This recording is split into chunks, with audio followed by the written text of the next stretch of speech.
Corona के इस खौफनाक माहौल में जहां इंसानियत दम तोड़ती हुई नजर आ रही है, वहीं मानवता को बचाने के लिए दुनिया भर के डॉक्टर जी जान से जुटे हुए हैं। वहीं कई लोग ऐसे भी हैं जो आपदा को अवसर समझ अपना स्वार्थ साधने में जुटे हैं। चंद दिनों का गुजारा करने वाली इस मदद के जरिए अपना नाम बड़ा बनाने की स्वार्थ सिद्धि में लगे हैं।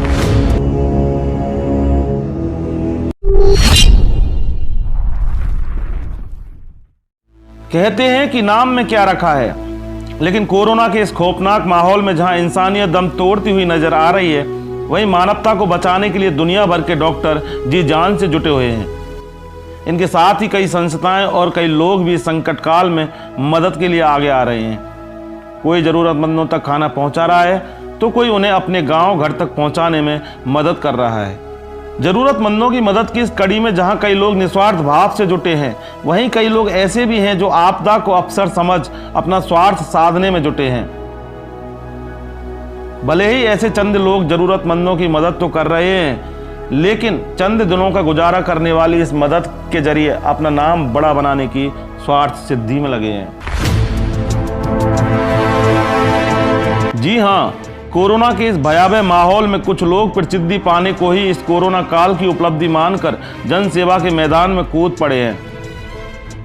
भूख, बीमारी, गरीबी और बेरोजगारी के मारे बेबस और लाचार हुए लोगों को नाम मात्र की राहत सामग्री बांटकर उसका विश्वव्यापी प्रचार कर खुद को धरती का भगवान मनवाने पर उतारू ये कथित भामाशाह इस कोरोना काल में गली गली नजर आने लगे हैं। किसी जरूरतमंद की सहायता करना मानवता के नाते बेहद जरूरी है, लेकिन उसका इस कदर ओछा प्रचार और ढिंढोरा आखिर क्यों?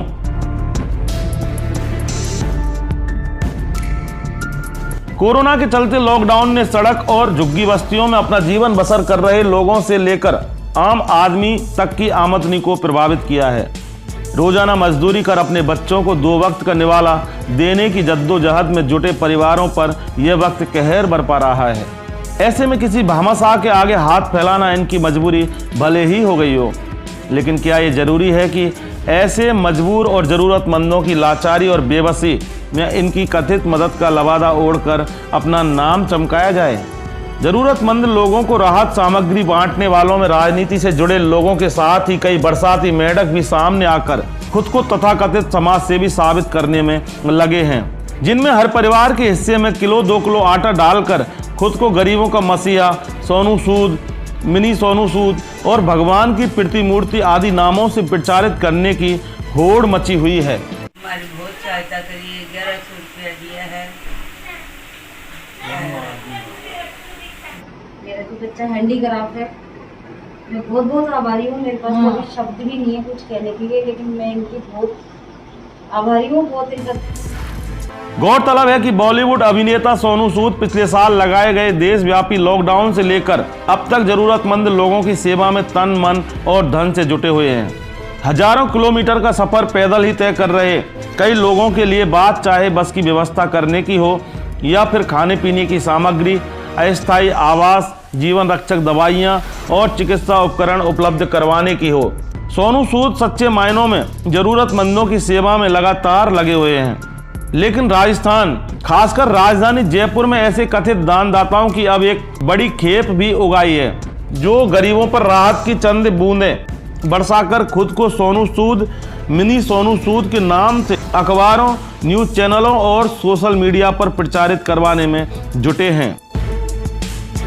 अगर इन भामाशाहों की कारगुजारियों पर नजर डालें तो इनकी राहत सामग्री में किलो 2 किलो खाद्य सामग्री, दवाइयों के नाम पर पैरासीटामोल की गोलियां और नाम मात्र की कीमत के मास्क, सैनिटाइजर शामिल हैं। इन कथित भामाशाहों द्वारा चंद लोगों को दी जा रही नाम मात्र की मदद के फोटो और वीडियो बनने से उनके स्वाभिमान की किस तरह धज्जियां उड़ाई जाएगी, इस बात को भी ये मजबूर और मजलूम लोग बखूबी जानते हैं। लेकिन कोरोना की दूसरी लहर के दौरान किसी भी तरह की सरकारी मदद न मिल पाने के कारण धरती के इन स्वघोषित नारायणों के सामने कतार में खड़े होना ही इनके लिए अंतिम विकल्प रह गया है।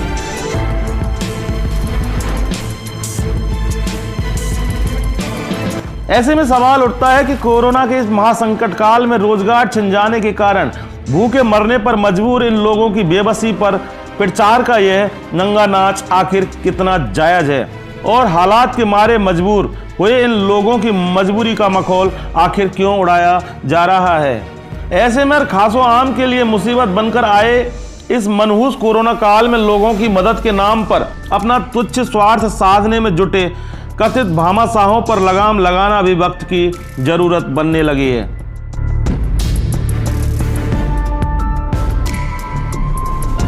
सूबे की गहलोत सरकार और पुलिस प्रशासन को चाहिए कि किसी भी जरूरतमंद द्वारा ली जा रही मदद को सार्वजनिक कर किसी बेबस और मजबूर की पहचान उजागर ना हो। इसके लिए इस तरह की कथित मदद के फोटो और वीडियो अगर कोई सोशल मीडिया पर डालता है तो उस पर नजर रखी जाए और वक्त रहते उन्हें तलब कर इसका कारण पूछा जाए और जरूरत होने पर आईटी एक्ट की धाराओं के तहत कार्रवाई की जाए, ताकि इस तरह के कथित भामाशाहों और जयचंदों की स्वार्थ सिद्धि पर लगाम कसी जा सके।